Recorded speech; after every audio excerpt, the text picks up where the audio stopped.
مسلمانوں پہ ڈال رہے ہیں، یا یوں کہہ لیجئے کہ ہندوستانیوں پہ ڈال رہے ہیں جس میں ہندو بھی تھے، لیکن بڑی تعداد میں چونکہ مسلمان حکومت میں تھے، حکومت پیش تھے، اس لیے انگریز مسلمانوں کو اپنا دشمن سمجھتے تھے۔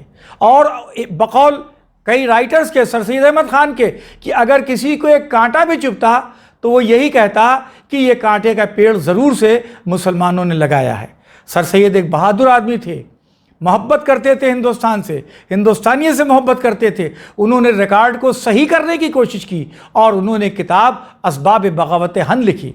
اسباب بغاوت ہند لکھنے سے جب انہوں نے شروع کیا تو ان کے دوستوں نے منع کیا کہ ارے خدا را یہ کام آپ مت کیجئے، کیونکہ اگر انگریزوں کے پاس یہ کتاب گئی تو یہ ہوگا کہ آپ انگریزوں کو بلیم کر رہے ہیں، انگریزوں کو مورد الزام ٹھہرا رہے ہیں اور آپ کی جان کو خطرہ ہو سکتا ہے۔ تو سر سید نے کہا کہ کچھ بھی ہو میں کتاب لکھوں گی، اور ظاہر ہے سر سید نے اسباب بغاوت ہند لکھی، اور اس کے بعد بہت کچھ پالیسیوں میں جو چینج آیا وہ اس لیے آیا کہ سر سید کی کتاب پہ جب ڈسکشن ہوا انگلینڈ میں تو یہ بات پائی گئی کہ بغاوت کے بہت سے محرکات تھے، بہت سی وجوہات تھیں، لیکن اس میں ایک بڑی وجہ یہ تھی کہ ہندوستانیوں کو، جس میں ہندو اور مسلمان دونوں شامل تھے، ایک خطرہ یہ لاحق ہو گیا تھا کہ وہ عیسائی بن جائیں گے، دوسرا خطرہ یہ لاحق ہو گیا تھا کہ ان کے اوپر انگریزی مسلط کی جائے گی، تیسرا خطرہ یہ لاحق ہو گیا تھا کہ وہ سوچتے تھے کہ ہم سے غلام بن جائیں گے۔ کئی ایسی چیزیں تھیں۔ اور ایک بات اور دلچسپ بتائیں آپ کو، جب سر سید کی کتاب لندن میں پہنچی تو وہاں پر ایک ہنگامہ ہوا اور لوگوں نے کہا کہ سخت ترین سزا دی جائے اور ان کا سر قتل کر لیا جائے، لیکن انگریزوں میں سینر ایلیمنٹس بھی تھے، سمجھدار لوگ بھی تھے، انہوں نے کہا کہ نہیں، سر سید نے اگر یہ کتاب لکھی ہے تو ہمیں اس کو پڑھنا چاہیے۔ اس کا مطالعہ کیا گیا اور اس نتیجے پہ وہ پہنچے کہ ہندوستانیوں کی نمائندگی بہت کم ہے سرکار میں، ہندوستانیوں کی بات نہیں پہنچ پاتی ہے، اور ہندوستانیوں کو سچ مچ یہ خطرہ ہو گیا تھا کہ وہ کرسچن بن جائیں گے۔ تو انہوں نے، لیکن پھر بھی دیکھیے، انہوں نے سر سید سے ایک سوال پوچھا کہ اچھا ٹھیک ہے آپ نے یہ کتاب لکھی، اور کہاں کہاں یہ کتابیں بانٹی گئی ہیں؟ یعنی کہ ان کا ارادہ یہ تھا کہ ایسی سینکڑوں کاپیاں ہندوستان میں بھی بانٹی گئی ہوں گی تاکہ بغاوت ہو سکے۔ سر سید نے کہا کہ اگر ایک بھی کاپی کسی کے پاس نکل جائے تو فی کاپی میں 1000 روپیہ دینے کے لیے تیار ہوں۔ میرے عزیز ساتھیوں، ناظرین، اس وقت کا 1000 کم سے کم 2020 کا منیمم 2 لاکھ روپیہ ہوتا ہے۔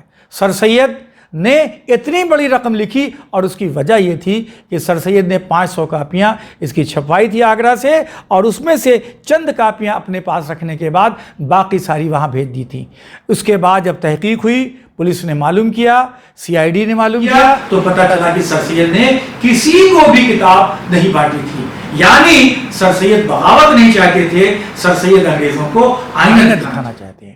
میرے عزیز ساتھیوں، میرے یہاں پر یہ کہنے کا مطلب یہ ہے کہ اگر سر سید سے کام کرنے کا سلیقہ سیکھنا ہو کسی سے تو سر سید کے پاس ہے۔ کیسی مہارت سے اپنی بات بھی پہنچا دی، اپنی جان بھی بچا لی، سچی بات بھی آ گئی، اور انگریزوں کو یہ یقین بھی دلا دیا کہ وہ ان کے ہمدرد ہیں، ان کے دشمن نہیں ہیں۔ اس لیے سر سید، اس کے بعد سے انگریزوں نے سر سید کو کی بہت سی باتوں پر عمل کیا۔ کیونکہ میں لا فیکلٹی کا ڈین ہوں، شعبہ قانون کا ڈین ہوں، لا کے بارے میں بتانا چاہتا ہوں کہ سر سید بہت بڑے قانون کے جاننے والے تھے، قانون داں تھے۔ انہی کی ایما پہ قاضی ایکٹ پاس ہوا، انہی کے کہنے سے چیچک کا ٹیکہ کا قانون پاس کیا برٹشرز نے۔ جیسے آج پولیو کے اوپر اربوں خربوں ڈالر خرچ ہوتا ہے، سر سید کے زمانے میں سر سید نے انگریزوں کو کنوینس کیا کہ ہندوستان میں چیچک کا ٹیکہ لگنا بہت ضروری ہے۔ تو سر سید نے چیچک کا ٹیکہ یہاں پہ لگوایا لوگوں کو، اور پورے ظاہر ہے کہ ٹیکہ ہندو کو بھی لگا، مسلمان کو بھی لگا، پنجابی کو بھی لگا، سکھ کو بھی لگا، کرسچنز کو بھی لگا۔ تو یعنی یہ کہنا کہ سر سید صرف مسلمانوں کے ہتیچی تھے، مسلمانوں کو چاہتے تھے، مسلم ذہن میں تھا، یہ بالکل مناسب بات نہیں ہے۔ ایک دو بات چھوٹی چھوٹی اور کہہ کے جانا چاہوں گا کہ سر سید نے ایم اے او کالج بنانے کے لیے بہت قربانیاں دیں، چندہ کیا لوگوں سے، پیسہ مانگا، اور جگہ جگہ پہ انہوں نے اپنے بھیک مانگی، ہاتھ پھیلایا۔ لیکن اللہ کا شکر ہے کہ اتنی ساری مصیبتوں کے بعد، اتنی ساری قربانیوں کے بعد سر سید نے ایک عظیم الشان ادارہ بنایا، اور ایک شاندار ایم اے او college, Mohammedan Anglo mortar college بنا کے گئے، لیکن اس کا یہ مطلب نہیں ہے کہ ان کا ارادہ یونیورسٹی بنانے کا نہیں تھا۔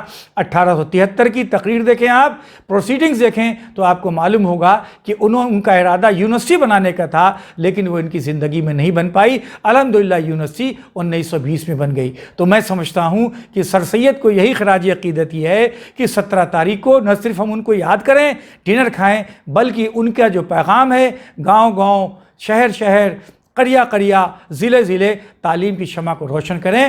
بہت بہت شکریہ۔ وآخر دعوانا ان الحمدللہ رب العالمین۔